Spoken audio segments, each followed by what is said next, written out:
Sir ముందుగా మీరు cinema పేరుని ఇంటి పేరు చేసుకున్నారు. యాహ్! దిల్ రమేష్ అయి అందరి దిల్లోనూ మీరు ఒక ప్లేస్ సంపాదించుకున్నారు. ఇది ఎలా సాధ్యమైంది? దిల్ రమేష్‌గా ముద్ర పడడానికి దాని ముందు తర్వాత ఏంటి? మొదటగా 99 టీవీ ప్రేక్షకులకి నా అభినందనలమ్మ. మీరు ఈ ఛానల్ తరఫున మెగాస్టార్ చిరంజీవి గారి 70వ పుట్టినరోజు సందర్భంగా ఇలాంటి ఇంటర్వ్యూ చేయటం, ఆ ఇంటర్వ్యూకి నన్ను ఆహ్వానించడం, మొదటగా నేను 990 టీవీకి కృతజ్ఞతలు తెలియజేసుకుంటూ, మీరు అడిగిన దానికి వినాయక్ గారికి, దిల్ రాజు గారికి నేను ఈ సందర్భంగా ఇంకోసారి నేను థ్యాంక్స్ చెప్పుకుంటున్నానండి. ఆ సినిమాలో అలాంటి క్యారెక్టర్ ఇచ్చి నన్ను దిల్ రమేష్గా 2003 నుంచి ఇప్పటి వరకు ప్రయాణం చేయటానికి, అదే పేరుతో ప్రయాణం చేసేంత అవకాశాన్ని నాకు కల్పించారు. అది నాది 49వ సినిమా అండి, 49th మూవీ. దానికి ముందు నేను 1998లో నేను మొదటి సినిమా చేశాను, సీతారామరాజు అని, వైవిఎస్ గారి రెండో సినిమా, వైవిఎస్ చౌదరి గారిది. ఆయన ఇచ్చారు నాకు మొదటి అవకాశం. రాజు గారు అని ఒక స్టిల్ ఫోటోగ్రాఫర్ వారి యొక్క హెల్పింగ్తో నాకు ఆ క్యారెక్టర్ వచ్చింది. అంతకుముందు నేను, మీకు తెలుసు, మర్యాద రామన్న విలన్ నాగినేడి గారు అని ప్రసాద్ ల్యాబ్కి ఎండీగా ఉంటే ఆయన దగ్గర నేను 3 years జాబ్ చేశాను. జాబ్ చేసి తర్వాత ఇండస్ట్రీలోకి వచ్చా. అంతకుముందు నేను ఎకనామిక్స్ లెక్చరర్ అండి. చాలా డిఫరెన్స్ ఉంది కదా దానికి దీనికి. నేను ఒక స్కూల్ కరెస్పాండెంట్గా, మళ్ళీ ఎకనామిక్స్ లెక్చరర్గా నేను 7 years పనిచేసి, ఎలా ఈ టర్న్ తీసుకున్నారు? మెగాస్టార్ లాంటి ఎందరో హీరోలు, విలన్స్ ఒక వాళ్ళ యొక్క క్రేజ్ నా మీద పడి, అంటే ఐడెంటిటీ క్రైసిస్ అండి ఫస్ట్. ఐడెంటిటీ క్రైసిస్ వల్లే నేను పీజీ అయిపోగానే స్కూల్ స్టార్ట్ చేసి, స్కూల్ కరెస్పాండెంట్గా, ప్రిన్సిపాల్గా రన్ చేస్తూ, నేను చదువుకున్న కాలేజీలోనే ఎకనామిక్స్ లెక్చరర్గా పనిచేస్తూ, ఫైనాన్షియల్ ఇండిపెండెన్స్ వచ్చిన తర్వాత, అంటే మాది ఎక్కడో ప్రకాశం జిల్లాని కందుకూరు అని ఒక టౌన్ అండి, అక్కడ బ్రాటప్ నాదంతా. అక్కడి నుంచి హైదరాబాద్ వచ్చి సినిమాల్లో నటించాలంటే ఫైనాన్షియల్ ఎబిలిటీ ఉండాలి ఫస్ట్. అది లేదు, ఒక చిన్న వ్యవసాయ కుటుంబం మాది. సో అందుకోసం సెల్ఫ్ ఎర్నింగ్ కోసం, స్వతంత్రంగా డబ్బు సంపాదిస్తే మనం ఇండిపెండెంట్ డెసిషన్ తీసుకోవచ్చు అనే దీంతో స్కూల్ స్టార్ట్ చేసి, అది సక్సెస్ఫుల్గా రన్ అవుతున్నప్పుడే ఇక ఇది కరెక్ట్ టైం అని చెప్పేసి దాన్ని వేరే వాళ్ళకి, మా ఫ్రెండ్స్కి ఇచ్చేసి నేను హైదరాబాద్ వచ్చాను. హైదరాబాద్ వచ్చి ఫిల్మ్లో నటించడం చాలా కష్టం అని అర్థమైపోయింది 2-3 రోజులు ట్రై చేస్తేనే. 2-3 days ట్రై చేశాను. ఇంకా ఇలా ట్రై చేస్తే మనం 10 years కైనా కూడా ఏజ్ అయిపోద్ది కానీ ఫిల్మ్ యాక్టర్ అవ్వలేము. సో దీనికి ఒక నెట్వర్క్ ఉండాలి, ఒక సర్కిల్ ఉండాలి, ఫిల్మ్ ఇండస్ట్రీ బ్యాక్గ్రౌండ్ ఉండాలి, మెయిన్గా బ్యాక్గ్రౌండ్లో ఎవరన్నా తెలిసి ఉండాలనేది నాకు తెలిసిపోయింది 2-3 days ట్రయల్స్లో. సో వెంటనే నేను మళ్ళీ డెసిషన్ మార్చుకొని కింద నుంచి వద్దాం ఇంకా అని చెప్పి నేను వేరే దీంట్లో నాగినేడి గారి దగ్గర ఒక మినిమం 1500 రూపాయల శాలరీకి ల్యాబ్లో ఒక అసిస్టెంట్ మేనేజర్గా జాయిన్ అయ్యి అక్కడ 3 years వర్క్ చేశానండి. అది నాకు గట్టి పునాది అన్నమాట సినిమా ఇండస్ట్రీకి రావటానికి. అది అలా వచ్చింది అవకాశం. సో నేను దాంట్లో జాయిన్ అయ్యి అదంతా స్టిల్స్ ప్రాసెసింగ్, ప్రింటింగ్ చేసేది. ఇప్పుడు డిజిటల్, అప్పుడు డిజిటల్ లేదు. కొనిక కొడాక్ ఫిల్మ్స్ ఉండేదండి. ఆ ఫిల్మ్స్ షూట్ చేసిన స్టిల్స్ని డెవలప్ చేసి, ప్రాసెసింగ్, ప్రింటింగ్ చేసి, ఎన్లార్జ్ చేసి, పెద్ద పోస్టర్స్ వరకు మాన్యువల్ వర్క్ అన్నమాట అప్పుడంతా. సో దాంట్లో నేను వర్క్ చేయటం వల్ల నాకు మేనేజర్స్, స్టిల్ ఫోటోగ్రాఫర్స్ వీళ్ళంతా పరిచయం అయిన తర్వాత, సో ఇంకా వైవిఎస్ చౌదరి గారు తీస్తున్న రెండో సినిమాలో ట్రై చేసి దాంట్లో అవకాశం వచ్చిన తర్వాత నాగినేడి గారి యాక్సెప్టెన్సీతో నేను 99 September 13th మొదటి సినిమా మొదటి రోజు యాక్ట్ చేశాను. అలా ఇండస్ట్రీకి ఎంటర్ అయ్యి చేస్తున్న ప్రాసెస్లో నాకు తేజ గారు, గుణశేఖర్ గారు, ఒక్కడు, తేజ గారు, నువ్వు నేను, రామ్ ప్రసాద్ గారి స్వయంవరం, చిరునవ్వుతో, ఇలాంటి సినిమాలు చాలా మంచి క్యారెక్టర్లు చేశాను. చేస్తున్న ప్రాసెస్లో నువ్వు నేను అయిపోయిన తర్వాత దాంట్లో యాడ్స్లో, టీవీ ప్రోమోస్లో నాది ఒక సీన్ వచ్చేది.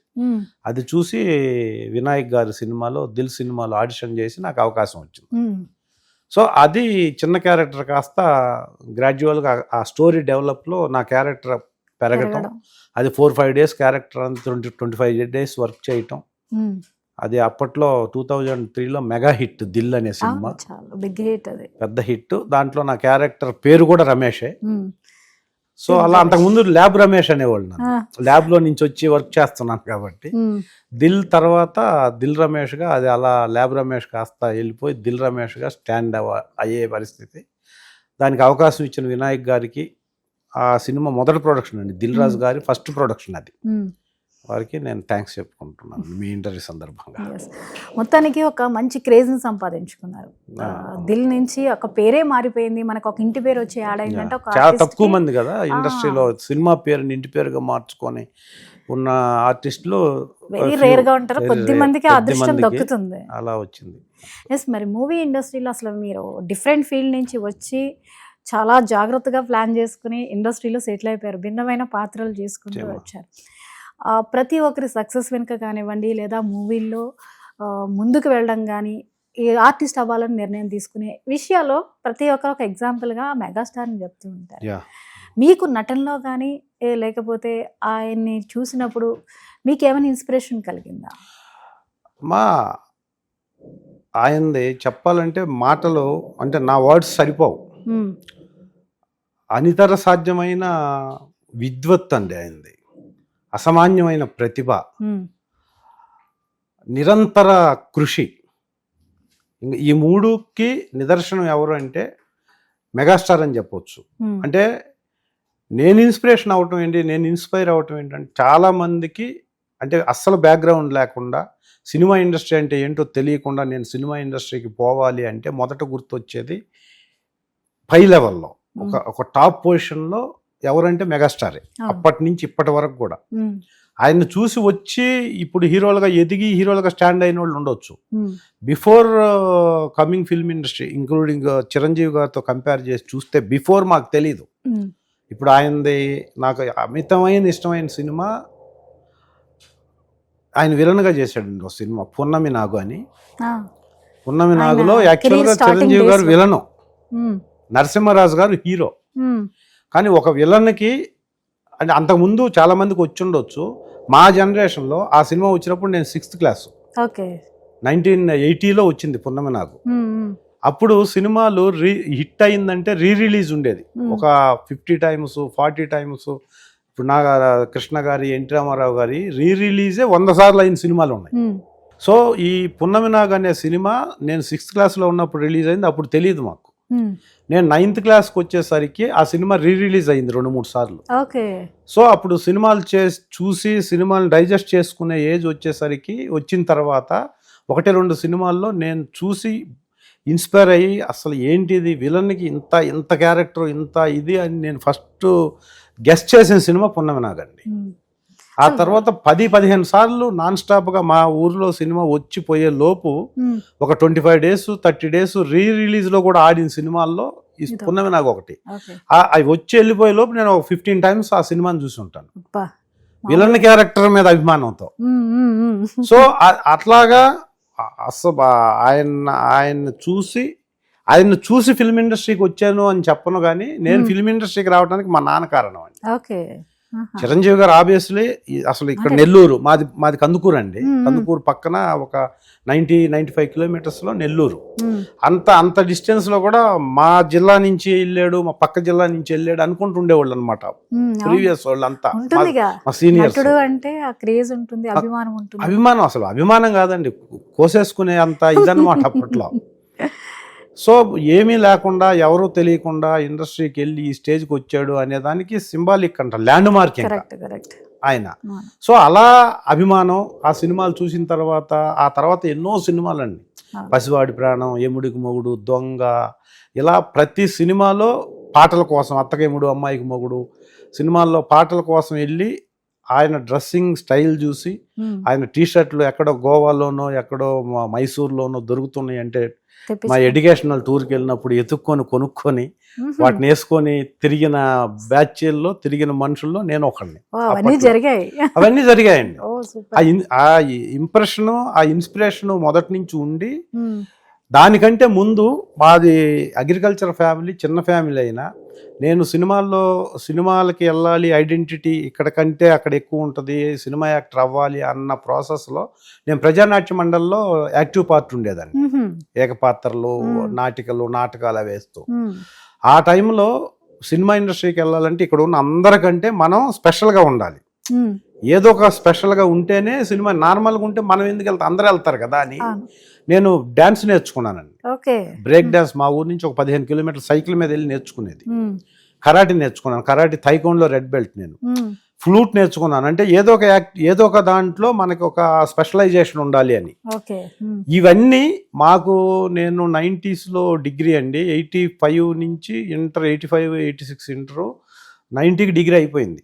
ఆ టైంలో మా ఏరియాలో గవర్నమెంట్ స్కూలు, గవర్నమెంట్ కాలేజీలో చదవడం కోసం సంవత్సరానికి 2000, 3000 అండి ఫీజు. ఇయర్ మొత్తంలో అంతే. అప్పుడు గవర్నమెంట్ ఫీజు 530 రూపాయలు అయితే హై స్కూల్, 1150 రూపాయలు అయితే కాలేజీ. చదువులు అయిపోయాయి.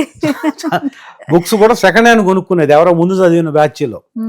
ఈ అమౌంట్కే ఇప్పుడు జనరేషన్కి తెలియాలండి, ఈ అమౌంట్కే కష్టపడేవాళ్ళు పేరెంట్స్. కరెక్ట్.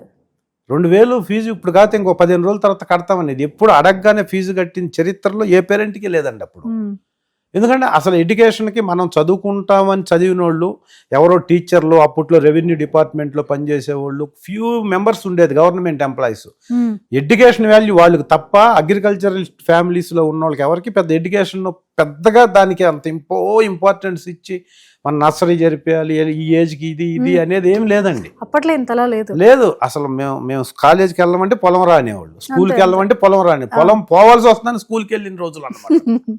సో అలాంటి ప్రాసెస్లో 2000-1500 చదువు కోసం పెట్టడమే కష్టమైన పరిస్థితుల్లో మా ఫాదరు, నేను కరాటేకి డబ్బులు అడిగితే, షూస్ కొనుక్కోవడానికి డబ్బులు అడిగితే, డ్రెస్ కొనుక్కోవడానికి డబ్బులు అడిగితే ఏమీ మాట్లాడకుండా నేను అడిగిన వాటికి డబ్బులు ఇచ్చేవాడండి అప్పుడు. ఆ ఏజ్లో కరాటే ఎందుకు, పక్కన నన్ను చూసి వేరే పిల్లలు చేరాలనుకుంటే వాళ్ళ పేరెంట్స్ మా ఫాదర్ దగ్గరకు వచ్చి ఇన్సిస్ట్ చేసి, నువ్వు మీ వాడిని చెడగొడుతున్నావు, మీ వాడు చెడిపోవడమే కాకుండా మా వాళ్ళు అడుగుతున్నారు, నువ్వు ఇక్కడ ఇది చేస్తే అతను వాడికి డబ్బులు ఇవ్వకపోతే వాడు వెళ్ళకపోతే మా వాళ్ళు అడగరు అని చెప్పినా కూడా మా ఫాదర్ పట్టించుకునేవాడు కదండి. ఆయన దగ్గర లేకపోయినా అప్పు తీసుకున్నా వచ్చి ఇచ్చేవాడు. అలాగా నేను ఇంటర్మీడియట్ డిగ్రీకి నాకు సెల్ఫ్ ఎర్నింగ్ వచ్చిన దాకా నేను ఏది అడిగినా కాదనేవాడు కాదు. చదువు ఎక్సెప్ట్ ఎడ్యుకేషన్ అండి, ఇవన్నీ ఎందుకు అవసరం లేదు అప్పుడు. ఇవన్నీ అదనపు భారం కదా. అదనపు నేను అక్కడికి వెళ్ళడానికి సైకిల్ కొనిచ్చి, ఇంటర్ ఫస్ట్ ఇయర్లోనే నాకు సైకిల్ కొనిచ్చాడండి. సైకిల్ ఉంటే అప్పుడు ఇప్పుడు కారు ఉన్నట్టు. 88 ఆ ప్రాంతాల్లో హీరో ఎరిక్లెస్ సైకిల్ ఉందంటే ఆ సైకిల్ అడగటానికి రిక్వెస్ట్ చేసి బజార్కి వెళ్ళి వస్తామని చెప్పేసి ఒక 5-6 మంది లైన్లో ఉండేవాళ్ళు. సో అలాంటి ప్రాసెస్లో నన్ను ఆయనకు తెలియకుండా, నాకు తెలియకుండా నేను సినిమా ఇండస్ట్రీ కోసం కావాలనుకున్న ఏది అడిగినా ఆయన కాదనకుండా ఇచ్చాడు. కాబట్టి నాకు అది డెవలప్ అయిందండి మైండ్లో. సో ఇవన్నీ నేర్చుకున్నాను కాబట్టి నేను వెళ్ళాలి, ఏమి రాకపోతే ఆ ఐడియా ఉండేది కదండి. సో ఇవన్నీ కొద్ది గొప్ప నేర్చుకున్నాను కాబట్టి నేను ఫిల్మ్ ఇండస్ట్రీకి వెళ్ళాలి. ఫిల్మ్ ఇండస్ట్రీకి వెళ్ళాలంటే హైదరాబాద్లో ఉండాలి. హైదరాబాద్లో ఉండాలంటే ఇప్పుడు వీటికే డబ్బులు కష్టము. ఇక్కడ హైదరాబాద్లో ఉండాలంటే నెలకి 5,000-10,000 రూపాయలు కావాలంటే ఉండాలి. ఎప్పటికి అవుతాం తెలియదు, ఆదాయం అయితే ఉండదు, ఎదురు చూడలేం కదా స్టార్టింగ్ డేస్ లో. అసలు హైదరాబాద్ ఎక్కడో ఫిల్మ్ ఇండస్ట్రీ ట్రై చేయాలంటే ఏంటో కూడా ప్రాసెస్ తెలియదు, అన్నపూర్ణ స్టూడియో ఎక్కడో తెలియదు, ఎలా వస్తాం? సో అందుకోసం ఇంట్లో డిపెండ్ అవ్వకూడదు, ఫాదర్ మీద డిపెండ్ అవ్వకూడదు. ఏం చేయాలంటే అప్పుడు ఈ కోచింగ్ ఇన్స్టిట్యూట్స్ ఏమి లేదు, నారాయణ, చైతన్య, కోర అని 3 ఇన్స్టిట్యూట్స్ నెల్లూరులో ఉండేది. భాష్యం స్కూల్ ఒకటి ఉండేది అప్పట్లో. సో అప్పుడు స్కూల్ పెట్టాలి, స్కూల్ స్టార్ట్ చేద్దాం ప్రైవేట్గా అని చెప్పి ఒక ఐడియా వచ్చి ఒక ఫ్రెండ్ నేను కలిపి స్టార్ట్ చేయడం జరిగింది. ఆ ఎర్నింగ్ సఫిషియెంట్గా వచ్చిన తర్వాత ఇక్కడి నుంచి స్కూల్ స్టార్ట్ చేసి సినిమా ఇండస్ట్రీకి వచ్చే ముందు మధ్యలో చేసింది ఏంటంటే చిరంజీవి గారి, బాలకృష్ణ, నాగార్జున ఏ సినిమా వస్తే ఆ సినిమా చూడటం, అది ఏదన్నా నచ్చితే అలా ఇమిటేట్ చేయటం, ఇవి చేసే ప్రాసెస్లో నాకు అద్భుతంగా నచ్చిన సినిమా పున్నమనాగండి, చిరంజీవి గారి విషయంలో. సో ఈయన అంటే ప్రత్యేకమైన అభిమానం, ప్రత్యేకమైన ఫ్యాన్ ఫాలోయింగ్ అందరితో పాటు నాకు కూడా ఎందుకు వచ్చిందంటే ఏమీ తెలియకుండా మెడ్రాస్ వెళ్ళి యాక్టర్ అయ్యి ఇంత స్టేజ్కి వచ్చాడు, మనకి ఏమీ తెలియదు, మనం హైదరాబాద్ వెళ్దాం, సో దాన్ని ట్రై చేద్దాం అనే బేస్లో నేను చిరంజీవి గారి డ్రెస్సులు చాలా ఇమిటేట్ చేసేవాడినప్పుడు చిరంజీవి గారు అంటే అలా అభిమానం పెరిగి ఆయన సినిమా చూడని సినిమా అంటూ లేదండి. వచ్చిన ప్రతి ఫ్లాప్ సినిమా, హిట్ సినిమా, ఏ సినిమా వచ్చినా చూసిన, ఇది ఒకేసారి 3 షోలు చేసిన, 3 షోలు కంటిన్యూగా చూసింది ఇది కూడా ఉంది ఒకే రోజు. పసివాడి ప్రాణం అండి, morning show, matinee, first show, బయటికి రావటం, టికెట్ తీసుకోవటం, అలాగా పాటల కోసమనో, ఫైట్ల కోసమనో, లేకపోతే ఒక యాక్షన్ సీక్వెన్స్ కనో, అలాగా ఖైదీ అసలు ఇక ఖైదీకి ఫ్యాన్ అవన వాళ్ళు అప్పట్లో ఎవరు లేరు. ఆ బుల్లెట్ కోసం కొంతమంది వెళ్ళేవాళ్ళు. 2 సైలెన్సర్లు బుల్లెట్ ఫస్ట్ టైం వాడింది చిరంజీవి గారు మాకు తెలిసి. ఆ బుల్లెట్ అలా నడుపుతున్నారని కొంతమంది, ఆ యాక్షన్ సీక్వెన్స్ కొంతమంది, దాంట్లో సాంగ్ కోసం కొంతమంది, ఎలాగైతేనే ప్రతి వాళ్ళు 5-6 సార్లు చూసేవాళ్ళండి సినిమా. అంత క్రేజ్ ఉన్న, అంతర్సాధ్యమైన విద్వత్తు ఉన్న, ఇప్పటికి 70 years ఉన్నా ఇప్పుడు కూడా చిరంజీవి గారి సినిమా అంటే అలా వెయిట్ చేసే ఆడియన్స్ ఇప్పటికీ ఉన్నారంటే క్రమశిక్షణ, డెడికేషను, టైం సెన్సు, సందర్భానికి అనుకూలంగా చాలా పాజిటివ్ యాటిట్యూడ్తో మాట్లాడే ఒక మితభాషి. ఇలా చెప్పుకుంటా పోతే ఎన్నైనా చెప్పొచ్చు. చిరంజీవి గారి సినిమాలు అన్ని చూసారు, అన్నిసార్లు చూసారు. మరి చిరంజీవి గారి సినిమాలకి మీరు డాన్స్ కూడా నేర్చుకున్నారు కాబట్టి డాన్స్లు వేసారా? చిరంజీవి గారి సినిమా అసలు ఏ పాటలకు మీరు డాన్స్లు వేసారు, స్టెప్లు వేసారు ఫ్రెండ్స్ తో? నేను ఫ్రెండ్స్ కదండి, టూర్కి వెళ్తే ఖైదీ నెంబర్ 786 దాంట్లో అన్ని పాటలకి డాన్స్ చేసేవాడిని. అప్పట్లో సూపర్ హిట్ సాంగ్స్ అనమాట. అప్పుడు ఆ స్టేజ్ల మీద డాన్స్ చేసేది. పసివాడి ప్రాణం సినిమాలకి, ఖైదీలో పాటలకి. అలా ఇంప్రెస్ అయ్యి వచ్చిన తర్వాత నా బ్యాడ్ లక్ ఏంటంటే నేను అందరు హీరోలతో చాలా సినిమాలు చేశానండి. మెగాస్టార్ చిరంజీవి గారితో నాకు 2 సినిమాలు మిస్ అయినాయి. అలా ఎలా మిస్ అయ్యాయి? డేట్స్ ప్రాబ్లం వల్ల. వేరే సినిమా మీరు కూడా కెరియర్ లో బిజీ అయ్యారు. కొంచెం బిజీగా, అంటే బిజీ కాకపోయినా ఎలా ఉంటుందండి, పెద్ద సినిమాలు ఒక సినిమా చేస్తుంటే 30-40 రోజులు డేట్లు ఉంటాయండి, 25-30 రోజులు డేట్లు ఉంటాయి. ఆ డేట్లు ఉన్నప్పుడు పెద్ద సినిమాలో డైరెక్టర్కి ఎక్కడ యాంటీ అవుతామని చాలా జాగ్రత్తగా ఉంటాం. సేమ్ టైం ఇంకొక పెద్ద సినిమా వచ్చిందనుకోండి, డేట్స్ క్లాష్ అవుతాయి. క్లాష్ అయినప్పుడు మనకి అడ్జస్ట్ చేసి మన కోసం సీన్లు పెట్టుకొని మనల్ని పిలిచే అంత ఇది ఉండదు. సో మనకు తెలిసి ఒకేసారి 2 సినిమాలకు డేట్లు ఇవ్వకూడదు. ఆ భయం ఉంటది మనసులో. పెద్ద సినిమాలు, చిన్న సినిమాలు అంటే అడ్జస్ట్ చేస్తే, మనకంటే కొంచెం లో ప్రొఫైల్ సినిమాలు కాబట్టి సరే వెళ్ళండి అన్న మేము ఈ సీన్లు మార్చుకుంటాం అని చెప్తారు. పెద్ద సినిమాలు అలా అడగలేము మనం. మన మీద చాలా మంది మనం ఎవరికో సపోర్టింగ్ గా చేస్తాం కాబట్టి ఆ డేట్ కి మనం ఉండాలి అక్కడ. సో అలా నాకు ఆచార్య మిస్ అయిందండి. అలా ఆచార్య ఒకటి మిస్ అయింది బాగా. అప్పుడు బాగా ఫీల్ అయ్యాను నేను. అంటే చేస్తున్న సినిమా ఒక్కోసారి మనం ఈ సినిమా హిట్ అవుద్దని ఒక సినిమాకి డేట్లు ఇచ్చేస్తున్నప్పుడు ఇంకో సినిమా వచ్చినప్పుడు ఆబ్వియస్లీ వదిలేయాలి. సో ఆ చూసింగ్ లో వదిలేసిన సినిమాలో మనకు చెప్పిన క్యారెక్టర్ చేసిన ఆర్టిస్టు తక్కువని ఆ సినిమా హిట్ అయితే క్లిక్ అవ్వచ్చు. అప్పుడు బాధ అనిపిస్తుంది. అది డెఫినెట్ గా అనిపిస్తుంది కదా. డెఫినెట్ అలా ఉన్నాయి. నాకే కదా, ప్రతి ఆర్టిస్ట్ ఉంటాయండి. అదే అందుకే ఇండస్ట్రీలో టైం అంటారు. ఆ టైంలో కానీ ఒకటైతే నిజం, మనం ఏ సినిమాకైతే సైన్ చేస్తాం, ఏ సినిమాకైతే ముందు అగ్రి అవుతామో, 100 6 అయినా 6 100 అయినా ఆ పక్కన మెగాస్టార్ చిరంజీవి గారిది లేకపోతే ఎవరిది మిస్ అయినా మనం దానికి కాంక్రీట్ గా ఇచ్చిన డేట్ కి మనం ఫిక్స్ అయి ఉండాలి, నిలబడి ఉండాలి. అది చిన్న సినిమా అయినా పెద్ద సినిమా అయినా. లేకపోతే ఇండస్ట్రీలో బ్యాడ్ ఇక్కడ ఏదన్నా అబద్ధం చెప్పి ఆ సినిమాకి వెళ్ళి ఇది తీసేస్తే, ఇది వదిలేస్తే తెలిసిపోద్దండి. నెక్స్ట్ సినిమాకి ఉండదు. ఇంకా అంటే డెడికేటెడ్ కాదు ఇతను, కమర్షియల్ గా వెళ్ళిపోతాడు అనేది వచ్చిన తర్వాత లాంగ్ స్టాండర్డ్ లో మనకు అది బ్యాడ్ అవుతుంది. సో అందుకని ఎయిదర్ లాస్ ఆర్ ప్రాఫిట్, లేకపోతే మనకి తెలుసు ఈ సినిమా కొంచెం చిన్న క్యారెక్టర్, ఆ వదిలేస్తున్న సినిమా చాలా పెద్ద క్యారెక్టర్ అని అయినా కూడా మనం కాంక్రీట్ గా మనం ముందు దేనికైతే అగ్రి అయ్యామో దానికి బైండ్ ఓవర్ అయి ఉండాలి. టైం ఏముందండి ఇండస్ట్రీలో, ముందు వచ్చిన వాళ్ళు ముందుగా ఎగ్జిట్ అవుతారు, వెనక బ్రేక్ వచ్చిన వాళ్ళు కొంచెం లాంగ్ టైం ఉంటారు. ఇది కన్ఫామ్ అండి. ఎప్పుడైనా ఎదిగామంటే ఎదిగిన తర్వాత పట్టం కన్ఫామ్. పడేది ఎప్పుడైనా జరగవచ్చు ఇండస్ట్రీలో. ఎదిగే టైంలోనే అన్ని బ్యాలెన్స్ చేసుకోవాలండి. ఎదగటానికి చాలా కష్టపడాలి, ఎదిగిన తర్వాత అక్కడ ఉండటానికి ఇంకా కష్టపడాలి. నువ్వు ఎంత కష్టపడినా డౌన్ అవడం అయితే కన్ఫామ్. సో ఎప్పుడైనా డౌన్ అవ్వచ్చు అన్నది మనం మైండ్లో పెట్టుకొని ఎదగటానికి ప్రయత్నం చేస్తున్న ప్రాసెస్లో మిస్కమ్యూనికేషన్ కానీ మిస్మెయింటెనెన్స్ కానీ మనం చేయకుండా మన పని మనం కరెక్ట్గా చేస్తే కళామతల అనుగ్రహం అనేది ఎప్పుడైనా వస్తుందండి ఒక ఆర్టిస్ట్. కానీ నేను నమ్ముతాను గట్టిగా. సూపర్ వర్డ్స్ ఆర్టిస్ట్లకి. ఖచ్చితంగా అండి. అలా నేను మెగాస్టార్ సినిమా మిస్ అయినప్పుడు బాధపడ్డాను. సో అసలు చేయలేనేంటి, అందరు పెద్ద హీరోలతో నేను అందరు పెద్ద హీరోలతో చేశానండి. నేను మెగా ఫ్యామిలీలో కూడా చేశాను. ఈవెన్ సాయి ధరమ్తో చేశాను, బన్నీ గారితో చేశాను, పవన్ కళ్యాణ్ గారితో 3 సినిమాలు చేశాను. 2002లో ఖుషీలోనే చేశానండి నేను పవన్ కళ్యాణ్ గారు. మెగాస్టార్ ఇలా మిస్ అయిపోతున్నాయి. అసలు ఏంటి, నేను ప్రతి ఇంటర్వ్యూలో చెప్పాను, ఎక్సెప్ట్ చిరంజీవి గారు నాకు అభిమానం చాలా ఎక్కువ ఉండేది ఆ డాన్సులు, ఆ బాడీ ఫిట్నెస్ అండి.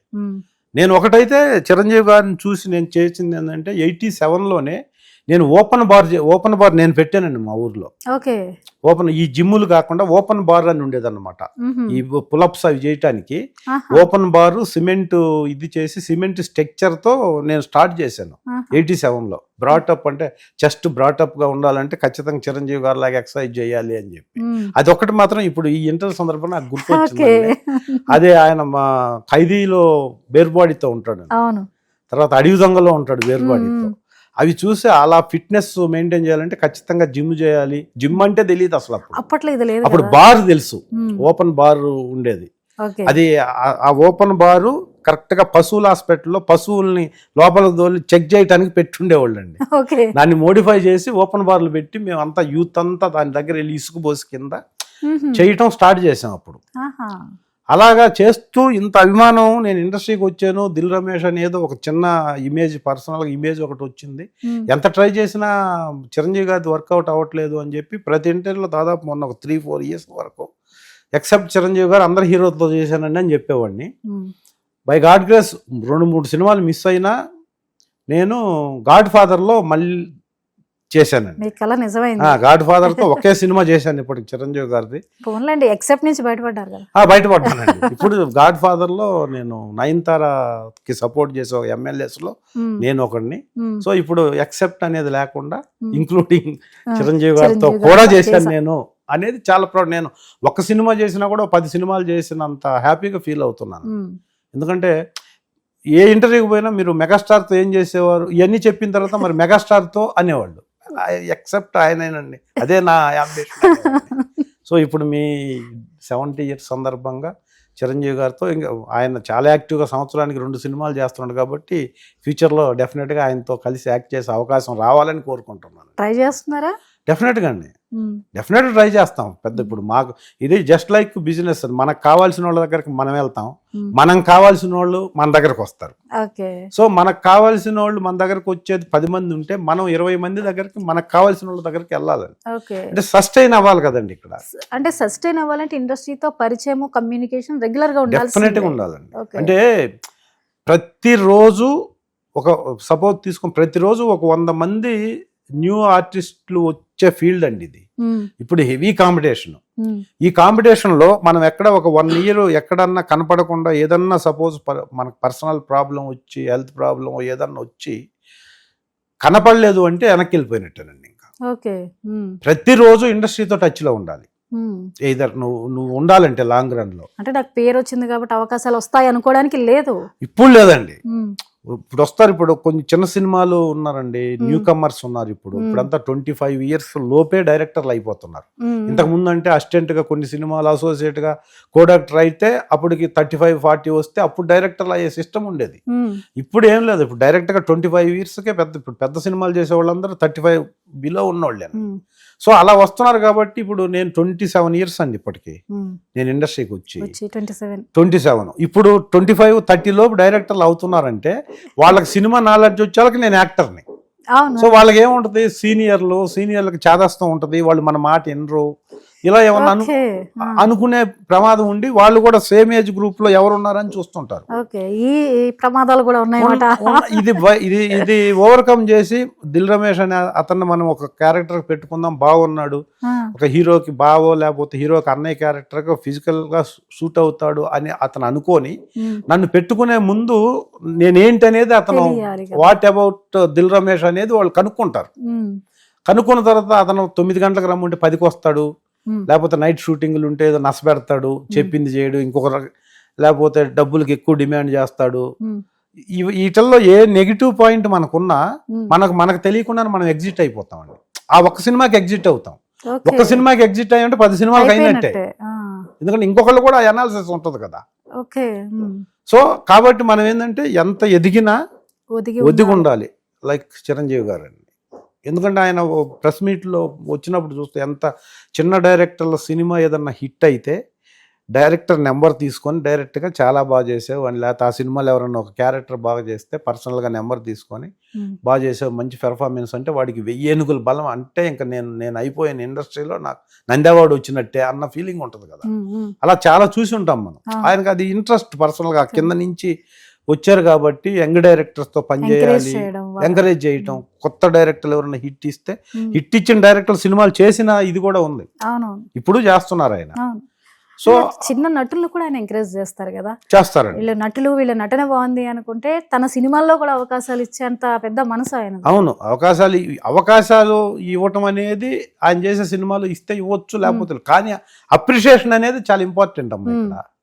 ఇప్పుడు కీర్తిశేషులు అనే ఒక నాటకంలో ఆ రైటర్ రాధాకృష్ణ ఒక మాట చెప్తాడండి, ప్రపంచంలో ఒకడికే ఆ ఇమేజ్ ఉంటుంది, ఓరి కళాకారుడా అవిగో అవిగో చప్పట్లు అవే గదరా ఆకలిగొన్న కళాకారుడికి పంచభక్ష పరవాణాలు అని. ఇప్పుడు యాక్టర్గా నాకు ₹1,00,000 ఒక సినిమాకి ₹1,00,000 ఇచ్చినా రాని సాటిస్ఫాక్షను ఒక వ్యక్తి వచ్చి, సార్ మీరు ఆ సినిమాలో ఆ డైలాగ్ చాలా అద్భుతంగా చెప్పారండి, అసలు మీకు నేను ఫ్యాన్ అండి అని చెప్తే కలిగే ఒక సెల్ఫ్ సాటిస్ఫాక్షన్ అనేది డబ్బుతో రాదు. అంటే అప్పుడు అనిపిస్తుంది మనం నటుడిగా ప్రూవ్ చేసుకున్నాం కదా, అందుకే మనల్ని గుర్తుపడుతున్నారన్న సాటిస్ఫాక్షన్ వస్తుంది. డెఫినెట్. నేను ఇప్పుడు అనంతపురం, కర్నూలు అటు వెళ్ళి షూటింగ్ చేస్తుంటే, సార్ యజ్ఞంలో మీరు ఒక డైలాగ్ చెప్పారు, అసలు ఆ డైలాగ్ మేము ఇప్పటికీ మాకు గుర్తుంది సార్ అంటే ఎంత ఇమేజ్ అండి అది, ఎంత 2004లో వచ్చిన యజ్ఞం టీవీలో ఆ డైలాగ్ తో సహా అతను చెబితే వచ్చి, లేకపోతే మిర్చిలో ఈ డైలాగ్, కొన్ని డైలాగ్స్ ఉన్నాయండి నాకు. మీరు ఇందాక ఆఫ్ ద ఇంటర్వ్యూ అడిగారు ప్రస్థానం అనేసి, ప్రస్థానంలో నేను చెప్పిన ప్రతి డైలాగు సాఫ్ట్వేర్ ఇంజనీర్లు చెప్తారండి ఎక్కడైనా కనపడితే. అలాగే యాత్ర, ఇట్లా కొన్ని సినిమాలు ఉన్నాయి నాకంటూ. అది చెప్పినప్పుడు ఏంటంటే ఓకే ఎస్ నేనేదో చిన్న ఒక ప్లేస్ ఉంది ఇండస్ట్రీలో అన్న ఫీలింగ్ ఉంటుంది. అలాంటిది ఒక మెగాస్టార్ లాంటి వాళ్ళు, లేకపోతే ఆ ఇమేజ్ ఉన్నోళ్ళు కనపడ్డప్పుడు, ప్రకాష్ రాజు లేకపోతే బాలకృష్ణ గారు ఇలాంటి వాళ్ళు మనతో చేసిన ఆర్టిస్టులు ఎవరైనా ఏదన్నా చూసినప్పుడు, అరే నువ్వు భలే ఎక్స్ప్రెషన్ అసలు అదిరిపోయింది దాంట్లో అంటే, ఎస్ మనం ఉండొచ్చు ఇండస్ట్రీలో, ఇంకా నెక్స్ట్ స్టేజ్కి మనం వెళ్ళొచ్చు అన్న ఫీల్ ఉంటుంది. కాన్ఫిడెంట్ పెరుగుతుంది మనకి కూడా, కాన్ఫిడెన్స్ పెరుగుద్దండి డెఫినెట్గా. నువ్వు చాలా బాగా చేసావు, బ్రహ్మాండంగా చేసావు, వన్ మోర్ అంటే అంతకంటే బెటర్ వస్తుందండి. చాలా వరస్ట్గా ఉంది ఇది, నువ్వు చెయ్యి మళ్ళీ అంటే ఇంకంతే అయిపోతుంది. ఇంక మళ్ళీ ధైర్యం కూడా చెయ్యం, అసలు నేనేంటి అనే పరిస్థితికి వెళ్ళిపోతామండి. అలా మెగాస్టార్ గారు చాలా మందిని ఎంకరేజ్ చేస్తారు. ఆ ప్రాసెస్లో మనం ఇండస్ట్రీలో వచ్చేసాం, మనం 100-260 సినిమాలు చేసాం కాబట్టి మనం ఇంట్లో ఉన్న మనల్ని పిలుస్తారంటే ఎస్ మనం అవసరమైన వాళ్ళు పిలుస్తారండి. కానీ మనం ఇండస్ట్రీలో లాంగ్ రన్ ట్రావెల్ చేసి ఇప్పుడు ఈ ఇయర్లో మనం బిజీగా ఉండాలంటే మన దగ్గరికి ఎలా కొంతమంది కావాలని వస్తున్నారో మనకు కావాల్సిన వాళ్ళ దగ్గరికి మనం కూడా వెళ్ళాలండి. అది ఏ స్టేజ్కి వెళ్ళినా వెళ్ళాల్సిందే. అదే గ్రౌండ్ వర్క్, మనం కమ్యూనిటీ పిఆర్ మెయింటైన్ చేయటం. అది ఏమి చేయకపోయినా వెళ్ళి కలిసి, నేను సో అంటే వెళ్ళి ఆఫీస్కి వెళ్ళి, సార్ నాకు ఏదైనా సూటబుల్ క్యారెక్టర్ ఉంటే కొంచెం సపోర్ట్ చేయండి సార్ అని అడగటంలో తప్పు లేదండి. ఎందుకంటే మా ప్రొఫెషన్ అది. మా ప్రొఫెషన్లో ఒక డైరెక్టర్ ఉంటే ఆఫీస్కి వెళ్ళి, లేకపోతే హీరో గారిని వెళ్ళి ఇన్సిస్ట్ చేసి, సార్ నేను మీతో చేశాను కదా ఈ సినిమాలో యాక్ట్ కొంచెం సపోర్ట్ చేయండి సార్ అని చెప్పటం తప్పు నా దృష్టిలో. నేను ఇంతవరకు ఏ హీరో రికమెండేషన్తో క్యారెక్టర్ అడగలేదు, చేయలేదండి. ఎందుకంటే అది హీరో గారి ప్రొఫెషన్ కాదు. అది అంటే అది తప్పని కాదు, పరిధిలో ఉండదు కదా సెలక్షన్ అనేది. ఉండదు, ఉంటుంది. ఒక్కొక్కసారి మన కోసం పని కట్టుకొని చెప్పాలి, ఆయన ప్రొఫెషన్ కాదు కదా అది. తర్వాత మనకున్న ఇమేజ్ ఒకటి తగ్గిపోద్దని భయం. హీరో గారి దగ్గర మనకు ఒక మంచి ఆర్టిస్ట్ అన్నది కాస్త తగ్గుద్దేమోనని భయం చేత నేను వెళ్ళలేదు కూడా. నేను డైరెక్టర్ని కానీ, కో డైరెక్టర్ని కానీ, అసిస్టెంట్ని కానీ 100 సార్లు కలుస్తానండి కలవమంటే. ఎందుకంటే ఆపర్చునిటీ ఇప్పుడు from the beginning, cinema begin అయిన తర్వాత సినిమా ఎండ్ అయ్యే రోజు కూడా ఒక క్యారెక్టర్ వస్తుందండి. ఈ రోజు లాస్ట్ ఒక క్యారెక్టర్ కావాలని కూడా చెప్పవచ్చు. సో ఒక సినిమాలో ఎప్పుడు ఆపర్చునిటీస్ ఉంటాయో మనకు తెలియదు. First schedule, second schedule, third schedule, fourth schedule అయిపోయేంత వరకు ఒక సినిమా మనం ఈ సినిమాలో యాక్ట్ చేయాలనుకుంటే వాళ్ళతో టచ్లో ఉండాల్సిందే. బై గాడ్ గ్రేస్ ఫస్ట్ షెడ్యూల్లో మనం కలవగానే ఒక లాంగ్ లెంతీ క్యారెక్టర్ ఉందనుకో ఫస్టే చెప్పేస్తాడు. ఇంకా 30 days 25 days అప్పుడప్పుడు డేట్లు చెప్తుంటారు, చేస్తాం. సో అలా బ్యాలెన్స్ చేసుకుంటా పెద్ద సినిమాల్ని నేను ఎస్పెషల్గా ఇప్పుడు పెద్ద సినిమాలు కొంచెం తగ్గించుకొని ఎక్కువ పెద్ద సినిమాలు చేస్తుంటే చిన్న సినిమాలకు స్కోప్ ఉండట్లేదని. మనకి ఇప్పుడు నేనున్న స్టేజ్లో నాకు మంచి క్యారెక్టర్లు ఇచ్చేది డెఫినెట్గా సెకండ్ గ్రేడ్ సినిమాల్లోనేనండి. ఇప్పుడు మెగాస్టార్ గారు లేకపోతే బాలకృష్ణ గారి సినిమాల్లో ఉంటాయి, నేను చేస్తున్నా. ఇప్పుడు అఖండ 2 చేస్తున్నానండి. కానీ ఒక రేంజ్ క్యారెక్టర్లకే మనకి ఇస్తారు. ఎందుకు? వాళ్ళకి ఫైనాన్షియల్ ఫిట్నెస్ ఉంటుంది, బడ్జెట్ ఉంటుంది, దేశంలో ఉన్న ఎక్కడ ఎవడు నచ్చినా తెచ్చి పెట్టుకోగలిగిన కెపాసిటీ ఉంటుంది. ఫలాని హీరో అనగానే ఎక్కడోడైనా వచ్చి చేస్తాడు. సో ఆ ప్రాసెస్లో లోకల్లో ఉన్న మాలాంటి వాళ్ళకి ఒక రేంజ్ క్యారెక్టర్ల వరకు డెఫినెట్గా డైరెక్టర్లు సపోర్ట్ చేస్తున్నారండి. సో అంతకు మించి ఒక సర్టెన్ ఒక సినిమాని నిలబెట్టే క్యారెక్టర్, ఒక సినిమాలో ఉన్న 4-5 మెయిన్ క్యారెక్టర్స్లో ఒక క్యారెక్టర్లో మనం ఉండాలి అంటే ఖచ్చితంగా సెకండ్ గ్రేడ్ సినిమాల్లోనే అవకాశం ఉంటుంది. ఎందుకంటే వాళ్ళు ఒక పెద్ద ఆర్టిస్ట్ని ఊహించి స్క్రిప్ట్ రాసుకొని 10 కోట్ల నుంచి 2 కోట్లకు వచ్చింది అనుకోండి బడ్జెట్ ఆ డైరెక్టర్కి, డెబ్యూ డైరెక్టర్ అయ్యో ఇంకొక 1-2 సినిమాలు చేసే డైరెక్టర్ అయితే ఆ ఆర్టిస్ట్ దగ్గరికి వెళ్ళలేరు వాళ్ళు, అంత పెట్టలేరు, బడ్జెట్ పెరుగుతుందని. సో అప్పుడు ఏం చేస్తారంటే ఎవరున్నారు ఈ రేంజ్లో చేసి ఫిజికల్ ఫిట్నెస్ ఉండి ఆ ఎమోషన్స్ క్యారీ చేయగలిగిన ఆర్టిస్టులు ఎవరున్నారు ఈ రేంజ్లో అని ఆలోచించేటప్పుడు ఆ ఆలోచనలో మన పేరు రాగలిగితే మనకి ఒక నలుగురు అలా డిస్కస్ చేసినా 1-2 క్యారెక్టర్లు మనకు వస్తాయండి. వచ్చి ఆ సినిమా మన కోర్టు లాగా కనుక పెద్ద హిట్ అయితే మినిమం బడ్జెట్ సినిమాల్లో మనం ఈ సినిమాల్లో ప్రైమ్ క్యారెక్టర్లో ఉంటామండి. దానికి సంవత్సరాలు పట్టవచ్చు, లైఫ్ టైం రాకను పోవచ్చు, నెక్స్ట్ ఇయర్ రావచ్చు, లేకపోతే నెక్స్ట్ మంత్లో రావచ్చు. సో కానీ ఆ డెసిషన్ మాత్రం మనం తీసుకోవాలి ఎక్కడో ఒక చోట ఆగి. ఎందుకంటే నేను చేయగలిగి ఉన్నా, నేను చేస్తానని డైరెక్టర్కి తెలిసినా ఇక్కడ సో మెనీ థింగ్స్ అండి, సో మెనీ కాజెస్ మనకి ఫర్ అవ్వాలి మనం ఒక పెద్ద సినిమాలో మంచి క్యారెక్టర్ చేయాలంటే. ఎందుకంటే డైరెక్టర్ డిపార్ట్మెంట్లో కొంతమంది, కెమెరా డిపార్ట్మెంట్లో కొంతమంది, హీరో గారి దీంట్లో సో మెనీ ప్రెజర్స్ ఉంటాయి డైరెక్టర్కి. ఒక క్యారెక్టర్ మంచి క్యారెక్టర్ ఉందంటే. సో ఇక్కడ నేనేంటి నా కెరీర్ 250తో స్టార్ట్ అయింది. ఇప్పుడున్న పెద్ద డైరెక్టర్లు, ఇప్పుడు వస్తున్న డైరెక్టర్లు అందరికీ నా కెరీర్ బిల్డప్ తెలుసు అందరికీ, నేను ఎలా బిల్డ్ చేసుకున్నాను అనేది. ఒక్కసారి అందరూ నాకు ఫ్రెండ్స్ ఉన్న ఈ ఫీల్డ్లో యూజువల్గా మనం ఒక క్యారెక్టర్లో ఒక సినిమాలో కనపడి ఆ సినిమా హిట్ అవ్వాలి, అప్పుడే మనల్ని ఆ రేంజ్లో ట్రీట్ చేస్తారు, ఆ రేంజ్లో మనల్ని ఇమాజినేషన్ చేసుకుంటారు. ఎక్కడో ఎవరో ఉంటారండి ఇదే ఈ సెకండ్ గ్రేడ్లో బడ్జెట్ లేకో ఎక్కడో ఎవరో ఒక డైరెక్టర్ ఇతను కొత్తగా చూపిద్దాము అని అనుకునే డైరెక్టర్ దృష్టిలో మనం పడి మనకు ఆ క్యారెక్టర్ వచ్చి ఆ సినిమా హిట్ అయితే అక్కడి నుంచి మన లెవెల్ వేరే లెవెల్ మారుతుంది. సో మారిన తర్వాత నా రేంజ్ అంతా మారిపోద్దండి. దానికి ఇంకా ఈ 10 years కెరీర్ మొత్తం 1 yearలో మనం గెయిన్ అవుతాం. సో ఇలాంటి ప్రాసెస్ ఉంది కాబట్టి మనకు అర్జెంటుగా వచ్చేయాలి, సంవత్సరానికి వచ్చేయాలి, 2 ఏళ్ళకే వచ్చేయాలంటే అవ్వదు.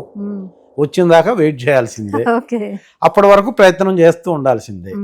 ఆ ప్రయత్నంలో హెల్తీగా ఇప్పుడు 65-70s వచ్చిన తర్వాత కూడా ఈ జనరేషన్ హీరోలు ఇంత అగ్రెసివ్గా సంవత్సరానికి 2 సినిమాలు మళ్ళీ ఫైట్లు, పాటలు ఇవన్నీ చేస్తున్నారంటే ఇక మాలాంటి వాళ్ళు ఎంత నేర్చుకోవాలండి వాళ్ళని చూసి, వాళ్ళ హ్యాబిట్స్ కానీ వాళ్ళ ఫిజికల్ ఫిట్నెస్ కానీ. అసలు 70 years అంటే బయట జనరల్ పబ్లిక్లో ఇప్పుడున్న మన హెల్త్ కండిషన్లో ఇప్పుడున్న ఫుడ్లో నడవటమే కష్టంగా ఉంది. మనిషి నిలబడి చాలా చేంజెస్ వచ్చేస్తున్నాయి, ఫుడ్ ఫ్యాక్టర్ చాలా ఎక్కువ ఉంటుంది. ఇలాంటి ప్రాసెస్ లో మహానుభావులు ఇప్పటికీ హీరోలుగా కంటిన్యూ అవుతున్నారంటే అది గ్రేట్. అసలు ఎంత చెప్పినా ఎంత మాట్లాడుకున్నా తక్కువేనండి. చిరంజీవి గారిని మీరు పున్నమి నాగు అని సినిమాల్ని చూసి అడ్మైర్ చేసిన మీరు గాడ్ ఫాదర్ లో సినిమాలో నటించారు. ఈ డిఫరెన్స్ మీకు ఎలా అనిపించింది? ఎలా లేదండి, ఇప్పుడు ఆయన స్టేజ్ మీదకి వస్తే వేళ్ళు విజిల్స్ నడక ఆయన మళ్ళీ స్టైల్గా అలా చేసి ఇలా తిరిగాడంటే మళ్ళీ అని లేస్తున్నారంటే అంత డెడికేటెడ్ ఉన్నట్లు లెక్కండి మనకి. ఆ డెడికేషన్లో మాకు ఒక 10% ఉన్నా కూడా మేము ఇంకొక 15-20 సంవత్సరాల ఇండస్ట్రీలో లైవ్లీగా ఇలా నడవచ్చు, సస్టైన్ అయి నడవచ్చు. అది అందుకోసం మాత్రం వాళ్ళు ఇప్పుడు హీరోలు, యంగ్ హీరోలు, ఇప్పుడు సూపర్ స్టార్ హీరోలు కూడా వాళ్ళు మోటివేట్ అయ్యింది, వాళ్ళని మోటివేట్ చేసినట్టే లెక్క. డిఫరెంట్ సినిమాలు చేస్తున్నారు ఆయన. 150 నుంచి కూడా మళ్ళీ ఆయన సెలెక్షన్ కూడా అన్నిటిని మళ్ళీ టచ్ చేసుకుంటూ వెళ్తున్నారు. ఇప్పుడు చేస్తున్న సినిమాలని బట్టి చూస్తే మీరు ఆయన ఇంకా ఎటువంటి క్యారెక్టర్లో చూస్తే బాగుంటుంది? మళ్ళీ అండి అప్పుడు ఘరానా మొగుళ్ళలో చేసిన క్యారెక్టర్ మళ్ళీ ఇప్పుడు ఈ సంవత్సరం చేస్తున్నాడు అండి ఆయన. కామెడీ అసలు 70 years ఆ కామెడీ టీంజ్ మళ్ళీ ప్రూవ్ చేసుకోవాలంటే అసలు మళ్ళీ అంటే ప్రూవ్ అంటే అసలు పోలేదు కదా ఆయనది కదా. ఆయన కామెడీ ఇప్పుడు మళ్ళా ఘరానా మొగుడు చూసామండి. అప్పుడు మేము కుర్చీలోంచి లేచి ఇరగబడి నవ్వుకుంటూ కింద పడిపోయిన మనుషులు కూడా ఉన్నారు థియేటర్స్ లో. బిగ్ హిట్, అసలు మామూలు హిట్ కాదు, బిగ్ హిట్. అలాంటి కామెడీకి ఇప్పుడు కూడా డైరెక్టర్లు అలాంటి డైలాగ్స్ రాసి ఆయనతో ఆ క్యారెక్టర్లు ఇప్పుడు చేపిస్తున్నారంటే ఆయన డిఫరెంట్ క్యారెక్టర్స్ ఇంకెవరు టచ్ చేయలేరండి. ఆయన కామెడీ కావచ్చు, సీరియస్ క్యారెక్టర్స్ కావచ్చు. సైరా నరసింహారెడ్డి దగ్గర నుంచి ఈజ్ డిఫరెంట్. అంతకుముందు మనకి ఠాగూర్లో డిఫరెంట్, ఇంద్రా వేరు, ఇవన్నీ ఒక్కొక్కటి మనం చూస్తూ ఉంటే అసలు ఆయన స్పృశించని క్యారెక్టర్ లేదు అసలు. అన్ని రసాలని టచ్ చేసుకుంటే అన్నిటిలోనూ సక్సెస్ అయ్యారు. అన్నిట్లో సక్సెస్. చెప్పులు కుట్టేవాడి దగ్గర నుంచి ఏ క్యారెక్టరేషన్, అదేనండి గొప్పతనం ఏంటంటే ఆ ఫిట్నెస్, అది ఏ క్యారెక్టరేషన్. ఈ క్యారెక్టర్కి ఇంద్రాలో ఫ్యాక్షనిస్ట్ చేసిన విశ్వనాథ్ గారి సినిమాలో చెప్పులు కుట్టకు ఒదిగిపోవటం అండి క్యారెక్టర్లో. ఇంకా మనిషి కనపడకుండా క్యారెక్టరే కనపడటం. అది అసలు అది ప్రతి క్షణం ఎవరన్నా ఈ యాక్టర్ని చేసుకోవాలనుకుంటే ఇండియా వైడ్ తీసుకుంటే ఒకళ్ళకి అమితాబ్ బచ్చన్ ఇష్టం ఉండొచ్చు, ఇంకొకళ్ళకి మమ్ముట్టి ఇష్టం ఉండొచ్చు. మమ్ముట్టి గారు కూడా అండి, మమ్ముట్టి అంటే నేను యాత్రలో 43 days చేశానండి మమ్ముట్టి గారితో. ఆయన కూడా అసలు ఎంత గ్రౌండ్, ఒక మనిషి ఎంత 6-7 సార్లు నంది నేషనల్ అవార్డు విన్నర్ అండి. కానీ పక్కన నేను నిలబడి ఉంటే కుర్చీ తెప్పించి కూర్చో అనే రేంజ్ అయింది. అలాగే ఇక్కడ తెలుగులో ఒక బాలకృష్ణ గారు, ఒక చిరంజీవి గారు, వీళ్ళు ఒక తమిళ్లో తీసుకుంటే రజనీకాంత్ గారు, ఎవరికి ఏది ఇష్టం ఉన్నా ఈ 5-6 మందిలో చిరంజీవి గారు అంటే ఇష్టం లేకుండా వాళ్ళ పేర్లు చెప్పి ఆర్టిస్ట్ నాకు తెలిసి ఉండడండి. తెలుగు కాదు, మలయాళానికి, ఇతర లాంగ్వేజ్కి వెళ్తే హిందీతో సహా ఆయన డ్యాన్స్కి ఫ్యాన్స్. ఈవెన్ అమితాబ్ బచ్చన్ కూడా డైరెక్ట్గా చెప్పాడు వాట్ ఏ డ్యాన్స్ యార్ అని. సో కాబట్టి అలాంటి వ్యక్తి పుట్టినరోజు సందర్భంగా నేను వచ్చి ఇంటర్వ్యూ చేయటం, ఆయన గురించి 2 మాటలు అంటే నా మనసులో ఉన్నాయి మీ ద్వారా చెప్పగలగటం నేను చాలా హ్యాపీగా ఫీల్ అవుతున్నాను. సూపర్ అండి. మీరు ఇంకా భవిష్యత్తులో చిరంజీవి గారితో ఇంకా ఎక్కువ సినిమాలు చేయాలి అని కోరుకుంటున్నాం. మరి చిరంజీవి గారికి ఈ సందర్భంగా మీరు శుభాకాంక్షలు చెప్తారా? ఎస్ అమ్మా, చెప్పండి sir. Many more happy returns of the day. మీరు 70వ పుట్టినరోజులో కూడా ఇంత ఎనర్జీగా ఉన్నారు, ఇంత యాక్టివ్గా ఉన్నారు. మీరు ఇలాగే 100 సంవత్సరాలు అందంగా, ఆరోగ్యంగా, అష్టైశ్వర్యాలతో, సిరి సంపదలతో, భోగభాగ్యాలతో తులతూగుతూ మాలాంటి ఎందరికో ఇన్స్పిరేషన్గా నిలబడాలని, మిమ్మల్ని చూసి మాలాంటి ఎందరో సినిమా ఇండస్ట్రీకి వచ్చి నటులుగా స్థిరపడాలని మనస్ఫూర్తిగా కోరుకుంటూ, ఆ భగవంతుడు మీకు ఆయుర ఆరోగ్యాలు ఇవ్వాలని నేను ఈ సందర్భంగా కోరుకుంటూ, జై చిరంజీవ. సూపర్, చాలా చక్కగా చెప్పారు. Thank you so much Ramesh గారు.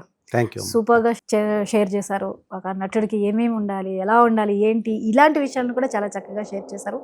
మీ డ్రీమ్స్ ఇంకా నిజం అవ్వాలి, మీ లక్ష్యాలు మీరు చేరుకోవాలని మనస్ఫూర్తిగా కోరుకుంటున్నాను. థ్యాంక్ యూ అమ్మా, థ్యాంక్ యూ సో మచ్.